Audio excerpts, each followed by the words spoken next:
Halo, halo, halo. Halo, kembali lagi di Ruang Ngobrol. Kembali lagi bersama saya. Kembali lagi kedatangan tamu spesial ini jauh. Mas Tanfits Tamamudin atau Mas Tamam. Halo, halo. Halo. Penulis Godam Putih Hitam dan kreator dari Sayuti Cowboy Betawi. Iya. Godam putih hitamnya Nah. di mana ya? Hah? Di sana. Ada situ. Ada di sana. ini kita pernah rilis ya. Kita udah pernah review. Review. Sayuti Cowboy Betawi. Dua volume. Dua volume ya? Dua volume. Dua volume. Ini penerbit indinya Mas Tamam sendiri. Namanya Kembang Kelape Project. Kembang Kelape Project dan Sama Raga sih. sama Mas Raga Sukma. Raga Sukma. Mana ya? Betawi banget ya. Betawi banget. Terus kemudian Sayuti ini kemudian akhirnya terbit lagi di indie lagi. Dari indie ke indie. Iya. Itu gimana? Jadi kalau yang indie yang dulu, Iya. dulu ini cetaknya pakai modal pribadi. Oke. Jadi saya sama Raga Oke. ya patungan, cari percetakan yang Oke. bisa nyetak True indie. berwarna bener-bener indie, Iya. Pol. Dan alhamdulillah, ya pokoknya bener-bener semuanya itu loh, Iya. mulai dari biaya modal cetaknya, terus udah jadi kan banyak ya, itu gudangnya, nyimpennya, terus kalau misalnya orang beli online, bungkus-bungkusnya segala macam, dan itu ternyata yang tadinya aku pikir perkara ringan, Ya. Oh, tidak. ternyata cukup memberatkan. Oh iya. Cukup memberatkan ternyata. Berpikirnya berlapis-lapis Oh, juga. berlapis-lapis. Apalagi ini kan jualan ya. Dan alhamdulillah yang Sayuti 1 dan 2 ini di stok di aku, di kami itu sudah habis. Oke, mantap. Nah, udah laku sekitar hampir 250 eksemplar. Dan ternyata Kang Geri Gastoni di Bandung. Halo Kang Giri. Halo Kang Geri. Rafing ya? Betul. Rafing. Rafing. Anunya monyet Mas simbolnya. Iya, Betul. Raf F. Nah, mereka ngontak saya sama Raga. Mereka rupanya tertarik mau membantu memodali dan mendistribusikan. Oh, Jadi yang baru ini Sayuti Cowboy Betawi berikutnya akan diterbitkan oleh Rafing. Rafing. Itu mereka yang cetak, mereka yang mendistribusikan. Nanti kalau mau beli langsung ke Tokopedia-nya mereka. Oke, Dan Udah ada ya Tokopedia-nya ya? ada. Nanti dan kualitasnya juga ngeri banget Iya. kayak. kita udah- Aku kan sebel ya kan udah beli soalnya anjrit. Nah, ini juga aku juga mikirin ya, maksudnya aku juga kolektor komik. Aku juga beli komik. Nah, aku pas ngobrol sama Kang Geri, Kang Satria, Kang Bayu sama orang-orang Rafing, aku minta ada permintaan khusus ukurannya disamain. Oh iya ya benar coba. Ini ala isu komik Amerika ya? Iya, lesu komik Amrik. Ya. Ukurannya disamain. Jadi kalau misalnya dipajang di rak buku itu masih Bener, yang Sama, yang udah beli 1-2 tuh apakah nggak harus beli volume 1-2 Betul. yang Rafing itu juga nggak apa-apa gitu loh. Tapi Rafing sendiri kayak wariknya Mas Giri, itu juga ukurannya kayak gini. ukurannya Lebih kecil? lebih kecil. Lebih kecil. Kayak Volt atau Volt baru, Volt Alex Media. Aku lupa sih sebenarnya. Kalau Volt kayaknya lebih kecil lagi sih Volt. Volt lebih kecil. Oh, yang lagi. Alex Media lebih kecil, Volt yang lama Yang maksudnya. lama ya. Oke. Kayaknya segituan deh. Oke, yang original. Iya, Ya, cuma ya. kalau buat kolektor sih masa nggak beli lagi karena kan covernya baru. Ini sialan. Tapi gini, kita kan dulu memuji apa namanya produknya itu kan Secara karena gambarnya bagus. Semua Terus unsurnya. ketika dicetak dia gambarnya Raga ketika dicetak di warna itu jauh lebih bagus lagi. Nah, sialnya ketika dicetak di sini di yang Lebih ini bagus lebih bagus lagi. Maksudnya ini kertasnya kan beda ya? Beda. Kertasnya beda. Makanya ini kayak aku nggak tahu sih Rafing itu dia tuh bisa bikin cetakan kayak komik Amrik gitu loh. Ini Ya karena Kang Giri sendiri udah malang melintang juga. Betul. maksudku adalah jadi ada nilai. Aku kan sebel ya karena harus ngeluarin duit lagi ya. Kan? Tapi Kolektor. maksudku beda beda banget. Ini jadi seperti itu Kelihatan. dan covernya juga beda. Ya, Terus ada ininya loh. Oh iya. Aku tuh ini kepikiran siapa? Itu dari Rafingnya. Makanya ini kan cowboy. Betul. betul. Ada ininya. Betul. Ini tuh gimmick yang ya cowboy kan gini ya. Betul. Ya, cuman ya. Sebenarnya yang tipe komik kayak gini tuh bukan preferensiku sebenarnya. Oh iya. Karena pakai Staples pakai ya. staples. Ala-ala isu komik Ala-ala itu bukan preferensiku. Amrik. Aku lebih suka yang agak bundel gini. Oh iya. Tapi gila sumpah.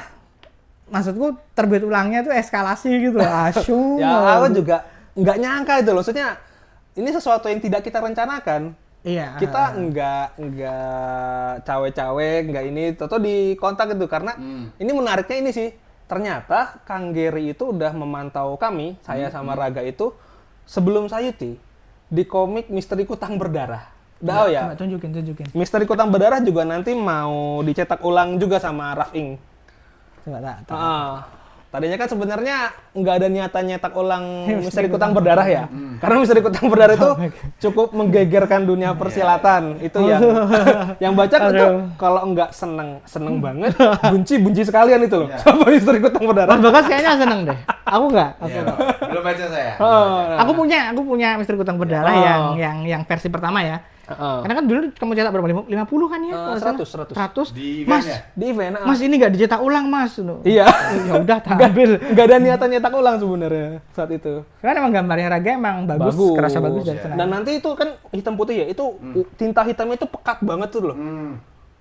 Beda banget makanya. Ini promosi nih. Oh iya, sekalian. Nah, jadi untuk yang pertama ini dari Kembang Kelape dicetak sama Rafing itu ada Sayuti Kobe Betawi 1, 2 sama Misteri Kutang Berdarah. Misteri Kutang Berdarah. Sama nanti insya Allah di event komik terdekat Sayuti Kobe Betawi volume 3. Keluar ya. Keluar. Komik terdekat itu apa? Apanya? Event komik terdekat itu apa? Kalau kayaknya sih Komipara insya Allah. Wah, oke deh. Sip.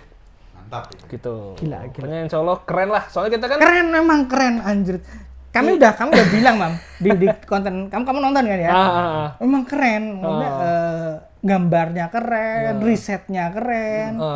Meskipun niche. Meskipun nis. Aku rasa Tamam udah sama Paham. Raga paham. Di ketika Dan ekskalasi. mungkin itu juga yang membuat Kang Gary tertarik. Bener. bisa jadi. Iya kan?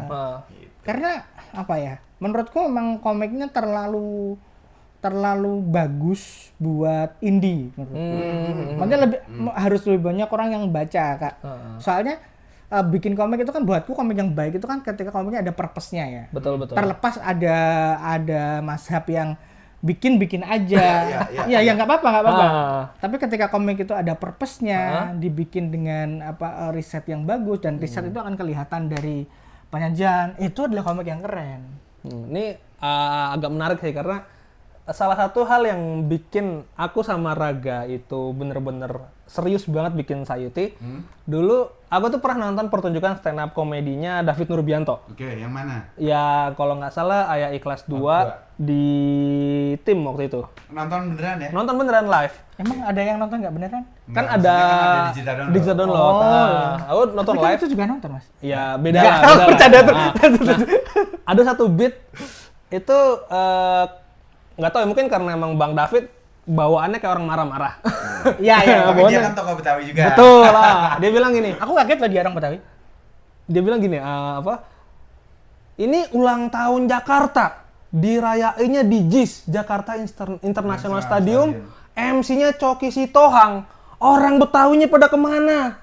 Yang ulang tahun kan Jakarta bukan Sumatera Barat. Sumatera Utara? Wah, itu kan kayak orang Betawi kudu mendusin tuh bangun. Oh, itu kan kayak, wah, iya juga ya. Itu kayak ini omongannya Benyamin Gabe almarhum. Betul. Kan? Kayak gitu. Makanya dipikir-pikir, ya udah, kebetulan saya sama Raga emang sama-sama orang Betawi. Ya udah kita bikin komik yang kualitasnya bagus kalian biar menonjol itu loh. Makanya ketika temanya niche, ya udah ini yang membedakan. Ketika mungkin sekarang apa sih yang lagi populer itu mungkin romance atau isekai atau mungkin pada di Komifuro bikinnya komik-komik fandom gitu. Ya kita bikin yang lain sendiri lah biar buat membedakan. Di satu sisi energimu sama Raga sebagai orang Betawi dan ingin mewujudkan komik yang rasanya Betawi banget itu energi yang harusnya unlimited. Cuman memang alhamdulillahnya ya ketemu sama Kang Gary, maksudnya bersambut lah sama Kang Gary karena Raga dan Tamam ini mau sekuat apapun untuk 5 volume season 1 5 isu itu berat banget. Berwarna pula. Kita udah bilang kan di kontennya Ruang Ngobrol tentang Sayuti ini memang produknya harganya aja untuk mau nyetak satu aja udah mahal. Parah, itu UMR Karawang Nah, sekali itu nyetak. Itu dia. Kamar Karawang. Ya segitulah, lumayan lebih gede daripada UMR Jakarta. Oh, Oke. Karena banyak pabrik. Ya, pokoknya modal cetaknya tuh gede banget. Iya, Jadi sebenarnya kita mikir gitu loh. ya dengan harga pada satu 110.000 ya. 110.000 itu juga orang tuh akan mikir belinya. Dan untungnya nggak ini, dan untung yang kita ambil itu nggak segede orang-orang yang lain. Iya, iya. Karena ada hitung-hitungannya kan, harga cetak berapa kali itu loh harga jual.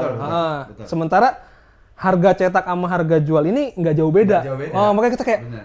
wah gimana nih, gak kalau mau pakai harga normal ini harganya bisa 160 sampai 180 ribu kalau mau pakai harga normal. Tapi siapa yang mau beli? Bener, 160.000 itu udah Mahal banget. nggak kencang, kecuali komiknya tebel. Makanya Komiknya lebih tebel. Makanya kayak yaudah kita cari pamor dulu aja dah. Bener. Betul. Yang Ini sih udah Gini 100.000 tuh bagus banget loh. bagus banget. Ideal banget Udah harganya. temanya niche, Heeh. produknya juga memaksa. Dan Nggak memaksa dalam artian ya adanya cuman versi full color. Iya. Gitu loh. Iya kan? Sementara komik indie lain tuh banyak yang grayscale atau hitam putih. Dan genre-nya juga kan banyak itu loh pilihannya. Nah, dan alhamdulillah Kang Geri sama teman-temannya Kang Satria, Kang Bayu itu melihat ini dan bersedia itu loh modalin dan distribusi, kayak wah, jadi kita ya alhamdulillah fokus bikin komik aja. Bener. Anu juga Seperti ya, di tangan konten- yang tepat juga ya. seperti konten kita dulu ya. Teman-teman di Rough Ink juga udah jam terbangnya tinggi di sini, dan ini nggak tahu ya feelingku atau gimana, tapi maksudku kalau ini sampai diterbitkan dalam bahasa Inggris pun bagus Bagus banget. Pengennya sih gitu, pengennya. Bagus banget karena karena dunia memang cowboy dekat dengan karena kontennya lokal juga. Betul. Jadi ada lokalnya yang lokal banget gitu loh. Lokalnya yang lokal banget. Jadi kalau Maksudnya selama ini kan lokal kita itu kan kalau nggak sejarah Majapahit, sejarah Hanoi, ya itu kan, atau jujur pewayangan. pada saat ngobrol sama Tamam di event Komi Para pada saat itu kaget Sampai juga. sempat ngobrol. Oi, yang itu loh, panggung. Oh, bukan. oh jadi Bukan. Nah, aku kaget juga Riz bahwa risetnya Tamam itu sampai ke Revolver tuh tahun segini udah masuk Betul. di Jakarta, di Batavia gitu. Jadi, wih, ini kalau orang luar Ngerti. baca dan ini, oh ya emang gitu kan. Gitu. dan Rough Ink itu pinter. Rough Ink. Rough Ink itu pinter karena komik book itu memang cocoknya buat pasar mereka. Betul. Iya. Iya kan? Makanya gayung bersambut. Berwarna, gede, gila lah. Dan Dan apa ya, resourceful ya. resourceful. Nah, alhamdulillah kayak pas bikinnya juga emang saya kan seneng baca ya. Dan Kelihatan. emang udah ada bahan-bahannya gitu loh. Makanya ketika waktu si Raga nyeletuk, dia kan saat bikin ini dia lagi seneng-senengnya main Red Dead Redemption sama baca komiknya Teguh Santoso tuh Sandora. Matt Pelor. Makanya dia kan mirip Matt Pelor ya. Iya. Nah, kebetulan saya pernah baca ya bukunya Margaret Van Til, Batavia Kala Malam, yang tadi yang itu yang menyebutkan kalau abad 18-19 udah ada revolver masuk ke Batavia, ke Oma London dan sekitarnya, dan para bandit saat itu megang revolver. Oke. Baik yang bandit budiman kayak Pitung dan juga bandit beneran kayak si Gantang dan yang lain. Iya. Dan juga nanti ini nggak apa-apa kali ya, udahlah nggak apa-apa lah. Nanti di volume 3 kita mau memunculkan flashback pertarungan Pitung lawan Scott Hina. Jadi Pitungnya ada nih. Ada flashback. Aneh, homage ya. Homage karena itu kan ibaratnya itu inspirasinya ya, Sayuti ya. Dan juga kalau misalnya orang dengar Scott Hina, itu pasti yang kepikiran Hamid Arif. Gara-gara filmnya Nawi Ismail saat itu. Saya pernah baca sih penelitian yang menyebutkan kalau Nawi Ismail sengaja bikin Scott Hina itu diperanin Hamid Arif karena kita tuh punya sifat inferior sama produk lokal, sama produk asing. Oke, ya betul. Makanya Hamid Arif mau ngetawain Scott Hina Belanda dengan pakai aktor komedi. Oh iya. Kan Hamid Arif biasanya jadi musuhnya Benyamin. Iya. Sementara ketika saya baca sumbernya, Scott Hina itu salah satu polisi Indo Belanda yang unggul banget. Jadi antara Pitung lawan Scott Hina ini sebanding nih. Secara teknik dia Setara. Dan bahkan mungkin Scott Hina lebih hebat lagi ya karena dia kan tertib ya, maksudnya terlatih. Militer sih. Militer. Pitung jalanan. Pitung ya bandit. Dia latihannya di pesantren gitu. Kok latihan di pesantren? Oh iya bener. Ya Tapi maksudnya bener emang latihannya di pesantren? iya. Oke. Jadi ibaratnya ini sosok dua rival yang sama kuatnya, sama hebatnya. Ibaratnya ini warrior nih knight. Iya benar. Bahkan saking hebatnya Scott Hine, dia tuh sepak terjangnya tuh sampai dijadiin novel di koran-koran Batavia saat itu, di Batavia Handelsblad kalau nggak salah. Judulnya Indische Sherlock Holmes. Saking hebatnya Scott Hine. Jadi buatku antara Pitung sama Scott Hine itu sebenarnya karena beda kubu aja. Beda sudut pandang ya. Ya kayak Sultan Salahuddin Al-Ayyubi sama Richard the Lionheart gitu. Beda kubu aja. Sama-sama powerful, sama-sama hebat. Pengaruh, tapi cuman beda kubu. Kamu tuh dapat bacaan seperti itu tuh dari mana sih? Dulu, nah ini menariknya gini nih. Dulu waktu saya masih di Jakarta. Sekarang kan juga masih di Jakarta. Enggak, waktu sekolah. Oh, masih sekolah. SMA, kuliah. Belum kuliah. Itu Betawi itu kayak sesuatu yang lazim, lumrah. Jadi nggak terkesan spesial. Tapi ketika kuliah di Jogja, tiba-tiba merasa jauh gitu loh. Ini yang kamu cerita di Komipara itu. Tiba-tiba merasa jauh, terus main ke Togamas, main ke sosial agensi. Paripiko dulu. Paripiko, Mas. Iya. Nah, ketika merasa jauh, lihat buku-buku tentang Betawi, ada perasaan pengen kenal. Oke. Apalagi kan terbitan buku-buku Kangen ya? Komunitas Bambu, itu kan emang Sindrom rantau ya. Naskah-naskah akademik ya. Jadi ya udah beli buku-bukunya Abdul Khair, folklore Betawi, beli buku-bukunya ada sejarah sejarah Jakarta 400 tahun kalau nggak salah, Susan Blackburn, beli bukunya itu ya, termasuk Market Fantil, Batavia Kala Malam. Jadi sering baca-baca, karena terus pas baca baru sadar, oh ternyata meskipun saya terlahir sebagai orang Betawi, belum pasti saya tahu tentang Betawi. Baru bener-bener mendalami setelah merantau, setelah kuliah di luar. Setelah jauh. Dan karena emang udah punya modal bacaan, ketika akhirnya bikin komik, sebenarnya saya waktu itu cuma meninjau ulang aja, memastikan. Kadang kan kita nggak boleh kepedean ya, betul. Apalagi urusannya data. Betul. Kira-kira gitu. Dan sampai sekarang, Mam, yang kamu baca, yang kamu cari, yang kamu dapetin itu, menurutmu referensi dan literatur tentang Jakarta atau Batavia itu sudah banyak atau masih jauh dari yang aku masih perlu banyak nih, tapi di mana ya nyarinya gitu. Nah, kadang itu nggak kepikiran sih, tapi kadang ketika baca ada aja hal-hal baru yang tersingkap. Ada aja hal baru kayak pas pertempuran revolusi yang ketika Nietzsche datang ke Indonesia, kan ya pertempuran mempertahankan Republik itu kan ternyata ada banyak tokoh-tokoh Betawi kayak Haji Nur Ali dari Bekasi yang menginspirasi Hairil Anwar untuk bikin puisi dari Karawang Bekasi ya. Itu hal itu nemu aja, nemu. Terus juga ketika saya bikin Jawara Sejati yang diterbitin Koloni, pernah juga kita review. Itu basis naskah akademiknya adalah terbitan Obor, judulnya Buku Main Pukulan dari Bang Gusman Natawijaya, atau di buku itu tulisannya Gejenawi. Itu baru tahu ternyata silat Betawi itu ada 317 aliran dan modelnya beda-beda. Ada yang terinspirasi dari buaya, dari monyet, ada yang macam-macam lah, dan selalu ada pengetahuan baru, dan semua pemahaman itu bisa diolah menjadi produk yang menarik kayak komik ini, kayak Sayuti, Jawara Sejati dan lain-lain. Komik gitu. Yang bagus itu kan adalah komik yang ketika kita baca itu kita ngerti bahwa ini penulisnya atau komikusnya itu bacaannya banyak. Berusaha sebisa mungkin menangkap masanya, zaman itu. Sama kayak kalau kita baca One Piece ya. Kita kan langsung ngerti kalau Oda tuh bacaan tontonannya tuh sangat banyak gitu. Beda kalau kayak kita baca Boruto ya. Wah, saya tidak sini. Enggak tahu. Saya tidak baca kebetulan, enggak ngerti. Enggak, itu bercanda ya. Maksudku memang itu akan menjadikan sebuah karya itu jadi apa ya, serius. Meskipun ini sebenarnya ceritanya ringan. Iya, Ceritanya ringan, tapi Nah. muatan sejarahnya yang kelihatan di riset dengan serius tuh menyenangkan. Itu yang ku baca dari karya-karyanya Mas Weta kalau risetnya nggak main-main anunya. H2O Reborn tuh bagus banget itu. Filosofinya juga gitu. Gila, itu sesuatu yang bagus. Pak Seno pernah bilang hal yang serupa kan ya? Kalau Pak Seno itu aku lupa. Seno Gumiraji. Seno Gumiraji Dharma, beliau kan dosen ya di KJ. Beliau itu aku lupa apakah di pamflet kah ataukah di sebuah pameran. Kalau pingin komik itu dianggap penting, maka buatlah karya yang bisa menjelaskan hal-hal penting. Ya.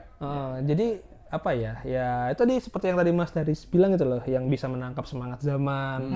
Ada sesuatu yang bisa diambil, bahkan meskipun ceritanya sederhana. Benar. Benar sekali. Jadi komika bagus tuh nggak mesti yang ceritanya ruwet itu kayak wow, ini nggak ngerti. World buildingnya. Gitu. Tapi ini tidak menampik teman-teman yang sekedar bikin buat senang-senang ya. Enggak. Karena ada jalannya juga. Sekali lagi itu ada mazhab-mazhab yang berbeda. Cuman kalau dibikinnya dengan riset, menurutku akan tersampaikan dengan baik juga sih ke pembacanya. Sayut itu aku sangat sukanya, terutama itu kita selalu memuji gambar, tapi salah satunya adalah seberapa dalam riset yang ada gitu. Kelihatan sekali zamannya Cina di zaman itu tuh ternyata seperti itu tuh. Aku yang kaget lagi ternyata di zaman itu ada Jepang ya. Iya. Oh iya. Ada samurai ya di zaman itu. Kalau itu dari kebetulan tuh dari riset dari dosenku sendiri, Pak Steady Wardoyo bikin riset tentang tokoh Jepang. Kan kita kan nggak ngerti ya maksudnya dulu itu Jepang dulu sebelum restorasi Meiji waktu masih politik Sakoku itu cuma Belanda doang yang bisa berhubungan sama Jepang di Pulau Dejima di Nagasaki. Sampai kalau misalnya kita baca waktu Jan Pieter Zoon-kun yang pendiri Batavia itu dia tuh waktu menginvasi Banda itu yang membunuhi orang-orang Banda itu samurai. Oh iya, aku pernah baca itu. Pernah baca kan?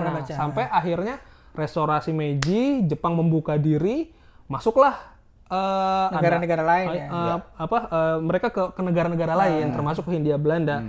Ada yang buka toko kelontong, ada yang jadi wanita penghibur dan semacamnya. Yang dilalah pas Perang Dunia Kedua ternyata dia kolonel angkatan laut aslinya. Alah. Jadi udah kayak nanemin. Ternyata dia mata-mata apa segala macam. Nah, itu juga yang mungkin kalau ada yang udah ada yang baca yang Sayuti volume 2 kan di ending ada ninja ya. Bener, aku tuh jujur pas baca tuh ini tapi ini kan agak tafsir ya. Dan kalau aku nggak kenal kamu, aku tuh langsung mana ada ngawur. Tapi ya aku punya dasarnya. Ya benar.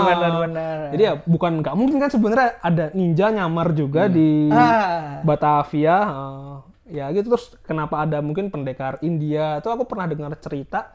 Dulu itu Babe Sabeni, salah seorang pendekar Tanah Abang itu, dia tuh pernah bertarung melawan berbagai macam pendekar dari berbagai aliran. Apalagi Batavia itu kan melting pot ya. Ya itu betul. semua suku bangsa itu pasti pernah gelut. Ada nggak mesti gelut sih. Tapi ya kan.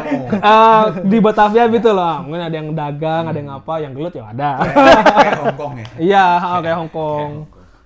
Ya gitu. Dan makanya kenapa di sini ada berbagai macam suku bangsa. Ibaratnya ini yang aku agak keluhkan ya. Misalnya ketika orang bikin komik Indonesia, tiba-tiba tapi satu komik itu satu suku bangsa semua. Ngebahas tentang wayang ya wayang KB itu. Tapi Batavia kan semua orang ada di sini. Yeah. Ada di Batavia. Ini walk down right ya? Iya, apa? Walk. WOK itu loh. WOK itu loh. Walk. Iya kali ya. Iya, maksudnya kan ini ternyata pada zaman itu. Iya. Kan. Ini kan cara memasukkan diversity di suatu karya di zamannya yang tepat. Oh iya, betul. Ada anunya referensinya juga ada. Referensinya gitu. ada. Nggak ngasal. Tuh begitu. Memang seperti itu. Gitu. Dan saya juga nggak ada rasisme di sini. Nggak ada. Karena semua yang ada di sini suku bangsa apapun dia manusia. Punya kepentingan sendiri. Betul. Dan kan jalur perdagangan. Betul. Jadi semenjak Portugis masuk segala macam itu kan sudah menciptakan jalur perdagangan. Iya. Terus ada Cina masuk, masuk, Arab segala macam. Kenapa aku bilang tadi downrank juga karena settingnya tuh Batavia. Sebagaimana betul. di Hong Kong tuh kan banyak sekali hal seperti itu. Betul. Nah ini agak ngaco kalau tiba-tiba settingnya Maluku gitu, terus tiba-tiba ada orang mana gitu, itu agak emang di Maluku benar ada kayak gitu ya. Betul.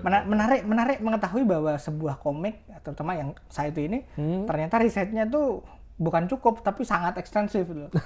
Tantangannya memang bagaimana menerjemahkan apa yang didapat Tamam dan Raga dapatkan ke halaman yang sangat terbatas ini. Iya. Sebetulnya kan itu. Iya. Tantangannya tuh itu.